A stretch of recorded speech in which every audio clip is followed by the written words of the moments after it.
Internet, it's me, hi, and right off rip, brace yourselves. This video is going to be a bumpy ride. I'm not even joking. The morally gray dubiousness of anti-heroes makes the 5 players I have here interesting picks to say the least. It is exhausting rooting for these people. I spent more time than I would care to admit pondering over this video topic, debating if that time is even needed. After all, it's always about the heroes and the villains, not so much the anti-heroes, is it? And yet, I am still emboldened enough to stitch it all together and present it to you now, so here we go. The top 5 best anti-heroes in Big Brother.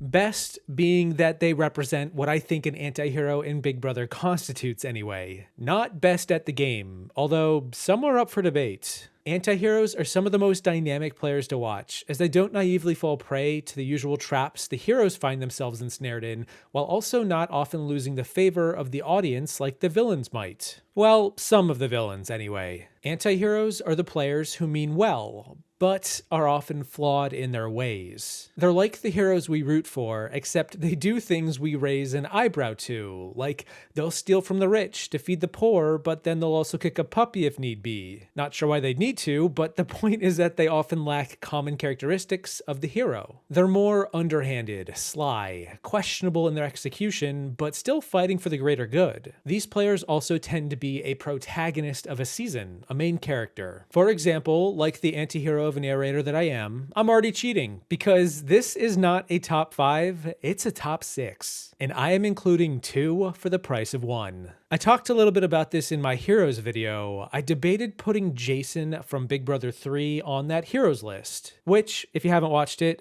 check it out. But I decided to roll him over to this one instead. Him and Danielle are going into the anti-hero list, being numbers 5 and 6. Especially given Lisa is kind of the hero and fits that role quite well on their season, Danielle and Jason are still protagonists who we follow pretty much the entire way, but how they managed to reach the end of the season together is not exactly something everyone will appreciate. Certainly not the jury of Big Brother 3 anyway. Danielle and Jason were ahead of their time with their sneaky, secret duo alliance from the jump. They basically divided and conquered the entire house and would convene at certain times to strategize over how they were going to split everyone up and pick them off one by one. Danielle has a countdown that she remarked upon each week after each eviction where she would cross another name off of her kill list. Not the hero of this story, and she kinda has a tragic downfall by the end, which is why I have her at number 5 and Jason at number 6. Danielle gets ahead of herself and is the cause of her own demise by the end when she takes Lisa to the final 3 over Amy. She gets wrapped up in being a good person to those most loyal to her,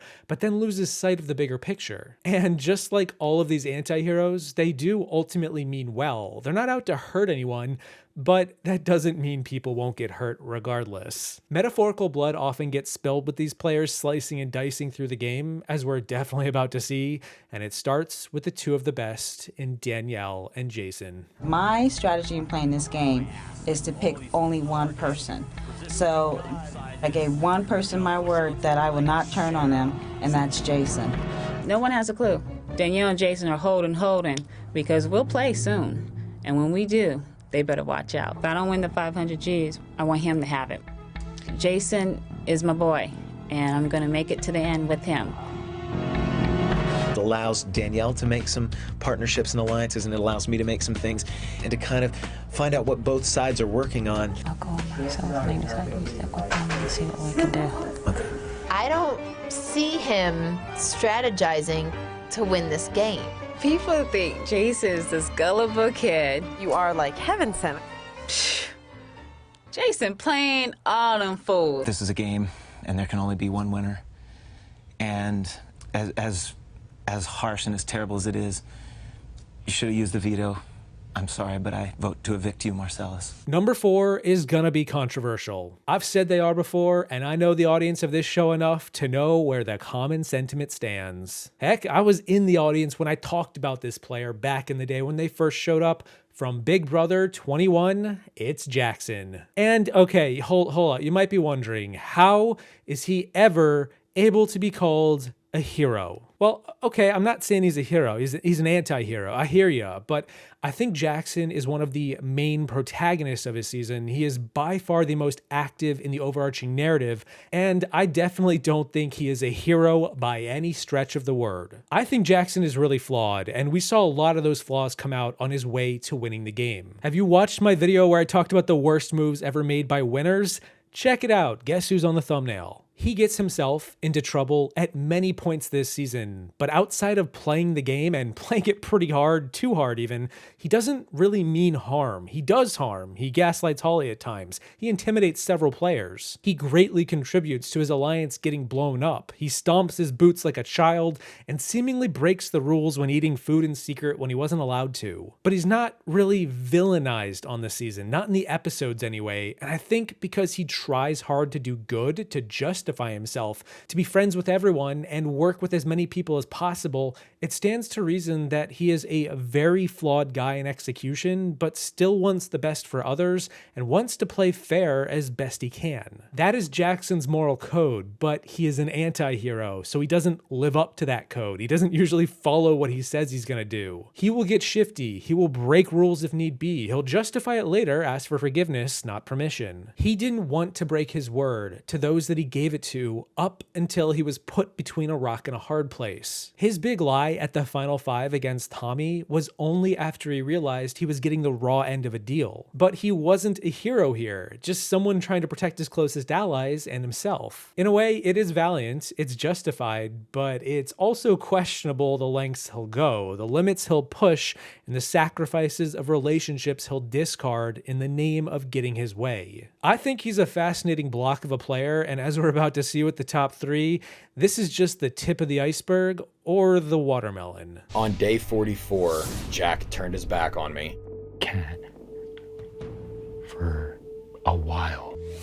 Jack blew up my game. You, Cat, and Cat obviously all know each other. I came here to make moves. I came here to stir the pot. I came here to take deals with whoever I want to. You adapt to your environment. If there's liars in the house, all deals are off. I'll lie to anybody's face at this point. I don't care. It's unfortunate. That's the game of Big Brother that has to be played, but I'm not afraid to play it. I'll do it. And there's no confetti for 4th place.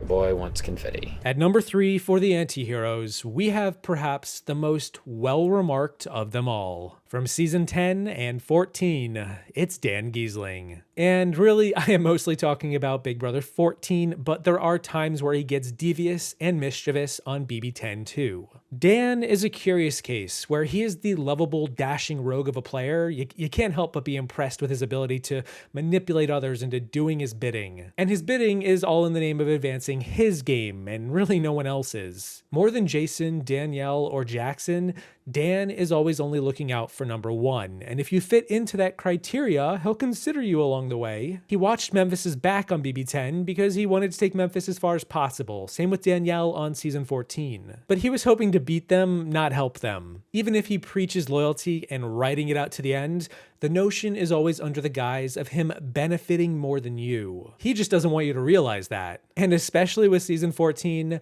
the man was up to his elbows in blood. He says it himself when he spoke to the jury at the final 2. He had to pull so many rabbits out of hats, betray so many people's loyalty, blindside so many other players to get to that point. But he was always having a hell of a time doing it. Yeah, circumstances forced his hand, found him in the worst of situations time and again, positions he didn't ask for or want, but that doesn't change his sly wink and a nod to the cameras as he would turn around and say to the audience, "Want to see a trick?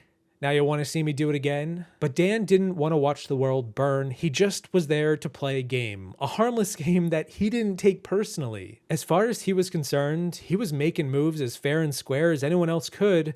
They all just chose to not make better moves, like the heroes they were trying to convince themselves they were. This remorselessness for the casualties that fell to his gameplay is what makes him one of the most deadly, devious, dastardly, and downright dominant anti-heroes the show has ever seen. But it came at a price. His tricks worked well on his first outing. He lied on personal parts of his life to get ahead, so much so that other players didn't even think he was a real person, but instead a production plant. You don't get that kind of reputation for being a hero, and it cost him on his second outing when his wily ways caught up to him in the finale when that jury pulled their only rabbit out of a hat. My name's Dan, D-A-N. He's my favorite Big Brother player because his gameplay, he's so good. He can change your mind. He has like these crazy powers. Time to get dirty, punch it in. Let's go. Now get out there and go kick their ass! I want to welcome you guys all to my Big Brother funeral. But in this game, you'll never earn my trust back. You know what you did. And in this game, you're dead to me. Right now, I have a final 2 deal with Danielle and a final 2 deal with Ian. The only person standing in my way of the finals is Shane. And this is that shot. So Shane, I'm sorry I have to evict you. I just won this first round of the final HOH because I convinced not one, but 2 people into dumping their chances of winning $500,000, all for me. Now, the second best anti-hero is a mixed bag, very complex and complicated because they've also played twice, and in one outing, they were a fan favorite, and the other, not so much. Dare I say they probably were more of a villain than anything else. I'm talking about Paul from season 18 and 19, playing back-to-back. I have said a lot about this guy over the years. He is a mastermind similar to Dan. He's almost like the Russell Hantz of Big Brother, losing in the final 2 on 2 straight seasons, let alone by a 5-4 vote both times. Paul would use dubious tactics to gain control, and he was a lot less refined on his first season in Big Brother 18 when he was an instant underdog from the jump and watched as their allies got picked off left and right. Paul had to get scrappy to survive, to blend in, and they did. But it was this scrappiness that would ultimately be their undoing by the end. He made enemies as often as he made friends, and he lost them as quickly as he gained them. The dynamics of season 18 are quite fluid, and they shifted often, and a large part of that is thanks to Paul and his relationships with players like Corey and Nicole, or James and Natalie, or Paulie. Paul also had Victor to bounce ideas off of most of the season, but Victor was considered a bit more likable, whereas Paul was more of the wheeler and dealer, the voice and the mouth, while Victor was the brawn. Paul had the brains and the tactics on lock, and they learned the game quite quickly. And then we see a return on season 19 after just losing by a single vote. And hey, wanna see him do it again? Paul took absolute control of this cast and dictated just about the entire season top to bottom. Outside of maybe like one other player, this is the single most dominant losing game you will ever see. And he did it all meaning well. Similar to Dan, Paul wasn't trying to hurt people, he just wanted to get ahead at any cost. He definitely became more of a villain here. His tactics took a turn for the ruthless, and it wasn't a pretty sight. Whereas Dan was still friendly and cordial and showed respect to his competitors, Paul's tactics often revolved around heavy emotional manipulation to create conflict, to create enemies for his allies, and then he would serve as the arbiter to hatch a scheme to resolve this problem. He is very morally gray, the most thus far, maybe the most of all time, and it's his betrayals of his closest allies that burn him in the end. A tragic anti-hero who does too much for too long and goes too far for some. He's still definitely beloved by a lot of fans, but also despised by a lot of fans too. Nearly the perfect recipe for an anti-hero, bar perhaps one other player. Paul has this plan to evict Kevin without getting any blood on either me, Paul, or Jason's hands. This all sounds good, but in this game you can never be too careful. I won't even consider throwing this competition until Kevin's out first. I hope Paul is able to convince Kevin and Alex to drop out of the HOH competition. If they drop, this girl will drop. I literally can't believe that I pulled that off. I pretty much got the one-legged girl to win a foot race. I don't even have to make a joke. Paul came up with an elaborate plan in order to get you out. And I've been in a final 3 alliance with Christmas and Paul for a while now. Jason, if you're seeing this right now, you left me with a bunch of counterfeits. I think that everybody thinks about friendship, and Paul is now obsolete. Now he can take his bracelets and pitch them. Take a deep breath. I'd like to just run straight for like a really long time. Davon's final vote decides it. Congratulations, Nicole. Congratulations, Josh. At number 1, I have a player who some are going to have a strong reaction towards being at all considered some kind of hero. Here we go. From Big Brother 8 and technically 13, I am talking about Evil Dick Donato. And with a name like Evil, you would think that he would be more of a villain, but no, I think Dick is the quintessential anti-hero of Big Brother. The shades of gray this man exudes are all over the place. And it really only helps his anti-hero-ness that he is playing the game alongside his daughter all season. Heck, both of his seasons. Which just makes his antics and uproarious calamity all the more conflicting to watch play out. He is banging pots and pans and calling people awful names, but he's fighting to sacrifice his game so his daughter can continue onward. He's taken a bullet for her, fallen on his sword. But then he's dumping iced tea on Jen's head and fighting over cigarettes and screaming at the top of his lungs. But then Jen is superficial and shallow and aggroing Danielle in her relationship with Nick, and Eric is legitimately a rat in the game. He's a twist called America's Player, and he's being a rat. Dick isn't wrong, but he is loud about being right. That's the catch with the anti-hero. In the case of Dick, he is the protagonist of the season. He is front and center, and he doesn't hide from telling everyone how he feels. He guns for Kale for half the season because she targeted him first, trying to get Danielle to turn on him, his own daughter, on his birthday. Okay, not exactly. There is a constant tug of war between conflicting emotions when anti-heroes are in the picture, especially on Big Brother 8, where Dick has good intentions within the scope of the game, especially in regards to his own kin, but his execution is often brash, abrasive, and scorching earth. On one hand, he's selfless. On the other, he's cocky. He's not afraid to call out the bullshit. He stands for what he believes in, but he often doesn't make many friends in the process. If nothing else, Dick is morally complex and very flawed. He engages in questionable actions while still having good intentions, or at least believing he's doing the right thing. And yet, a lot of the audience still rooted for him despite all of his methods. Which, by the way, is part and parcel and exactly how Google defines an anti-hero. It fits Dick to a D, and it's why I think he is the most fitting anti-hero of all anti-heroes in Big Brother.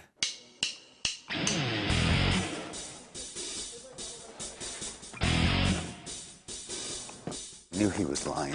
After Danielle brought up Eric to me, everything clicked. No, you don't want to go there. No, I don't. Why not? No, because it's going to shine a light on you that you don't want to cast. The light's been shined on me, and I don't care, okay? Actions. Do your own actions. Hey. Don't stand So what? Hey. So what? I'm man, and I stand up and I say what I mean. I stand before you merely as a courtesy flush to the pile of crap who sits next to me.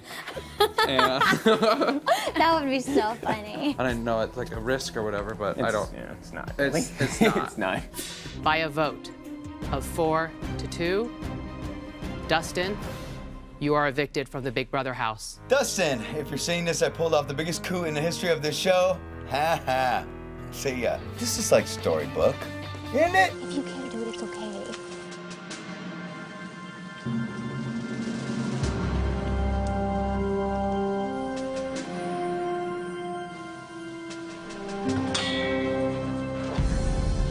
This summer was definitely a stepping stone, so I definitely see progress in a good way. One step at a time, we're getting closer and closer and closer. And all I can do is hope that things continue on those lines. And that's it. Those are my top 5 best Big Brother anti-heroes. So, you remember at the top of the video how I said this would be contentious? Was I wrong? Yeah, I'm with Taylor here. I'm exhausted. Feel free to let me know how wrong I've got it. Let me know what you think about these picks and any others you believe deserve a mention. A big thank you to my patrons for all your dastardly support. Thank you all for watching. I hope you enjoyed the video. Don't forget, you'll always be Judas in my house on your way out, and I will see you in the next one. Once I don my devil horns and get to step in like a villain. Do I think Roddy is the devil? Ooh, big pause, huh? Am I sorry that I called him the devil? Nope. The devil. And honestly, I just want Danielle to say thank you. And I love you. Congrats. That's all. It's my boy. If I couldn't win it, and if Jason couldn't win it, I'm glad Lisa won it and met 11 wonderful people that I've never come across in my life. What they shared with me, I'll always carry it with me forever.